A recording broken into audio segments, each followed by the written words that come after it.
So the grand total that I spent on this half Ironman was dollars plus tax. Wait, how much did you spend?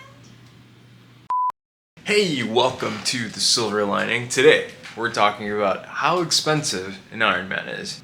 Are you gonna go broke? Let's find out.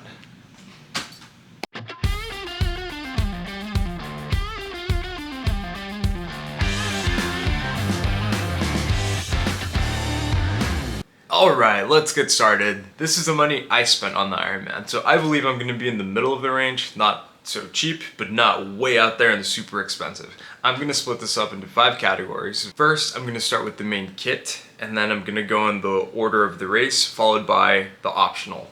So first, let's go ahead. Your main kit. What is the main kit? First is your tri-suit, the most expensive piece of spandex I have ever purchased. How much did I spend on this thing? It was $325. Why did I go with the Roka? I don't know. I'm a buy once, cry once type of person. I'm getting better. All right, thing 2 on the list, a health tracker. In my particular case, I've got a Garmin Fenix 7, and I owe a lot of my success to all the data that I got from this little guy. Grand total, $900 for the Fenix at the time of purchase. The grand total for the first category, $1,225. All right, leg 1, the swim. Arguably, you don't need a wetsuit, but if you have the ability to wear a wetsuit in the race, highly recommend it. That buoyancy it will help you so much. So definitely, I would consider a wetsuit mandatory. In my particular case, $295 for the wetsuit. The next item on the swimming list is a swim cap. Swim cap, funny, I bought one, never used it, $10. They provide you one at the race, so optional. I would have one just in case, especially if you're doing open water swims where a highlighter or something bright so people can see you. And the last thing on that list, of course, is your goggles. My particular case, I spent $26, bringing the grand total for the swim to $332. All right, leg 2, the bike. Arguably, no, not arguably, it is the most expensive part of the whole race. Why? Because the bicycle. You could either go all the way to this part of the spectrum and buy something that's trash, or you can buy something that's worth a car. So, yeah. I spent $1,600 on my particular bike. I went with a Trek Domani AL3. I hope I'm saying that right. Domani, Domain. I don't know what the hell it's called. I wouldn't get anything cheaper than $500. Why? You just save your money. You can get a much better bike if you just save up a little bit more. Next on the list, the helmet. Arguably the most important part on this list. You want to protect that noggin. You want to be able to race again. You don't want to fall and have a catastrophic injury. So most important thing, helmet. I spent $65 on my particular helmet. I love it. Next on this list is your clips. These could have been optional. Same with the aero bars, but clips, $125. They really help on that up pull on the pedal. Really game changer. Next, the aero bars. Again, something that could have been optional, but if you're gonna be riding 50 miles, holding that position really, really helps. Grand total for the aero bars, $142. And last but not least, you want to carry a bike repair kit. I spent about $20. Bringing the grand total for my bike setup to $1,952. This is where you just torch the money. Those were my classes. Leg 3, the run.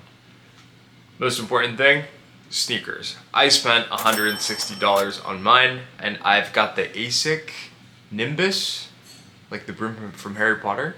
The broom from Harry Potter. The Nimbus 2000. Look at it, the new Nimbus 2000. Next on this list is the race belt. Hold on. The race belt, or running belt, whatever this thing is. You attach your number, mandatory. You do not want to be fiddling with pins after your swim. 10 bucks. And last but not least, you could use these on the bike ride as well. The sunglasses, 25 bucks, cheap, worth it, bringing the grand total of the run to 195. All right, the optional category. And another one of the most expensive things that I purchased, totally worth it, a bike trainer, $1,200. I went with the Wahoo Kicker. There are some newer, cheaper options out there by Zwift that I would have chosen if that was out at the time. Optional, totally worth it, especially if you live in a cold place. Zwift and the Wahoo, great tool to improve your FTP, whatever it's called. Optional thing too, a bike fitting. Life-changing. I almost put it on as mandatory, but a bike fitting really fixed my leg, my positioning. Totally worth it. Bike fitting, 150 bucks. Next on that list is fins. Helps with the swimming training, 30 bucks. And last but not least, a Garmin heart rate strap. Really recommend it. You get real-time heart rate versus the delayed from the watch. So if you're really gonna be training heart rate zones, would totally recommend it. Heart rate strap, 105 bucks. Bringing the optional category to 1,485 bucks. Now I'm gonna talk about the actual expenses for the ticket and travel and stuff. So Ironman ticket, $415. Plane flight, $320. Hotel, hostel, $350. Bike packing, since I had to fly with it, I don't have a bike container. They charged me 120 bucks to package the bike, bringing that grand total to $1,205. So the grand total that I spent on this half Ironman was $6,394 plus tax. Wait, how much did you spend? So was it worth it? Was it worth the little medal? All those calories lost? All that pain? All that working out? Hell yeah it was, and I'm doing it again, so you just wait. In all honesty though, I'm the type of person that has an obsessive personality, and I know that I'm gonna do more, so this price is gonna go down the more races I do. I say that now, but then I see other people getting very fancy tri bikes that are worth, so I don't know, we'll see. It might cost the same, but if you liked the video, click like, subscribe to the channel, give me a thumbs down if you did not like it, comment on how to make it better. Until next time, have a good one.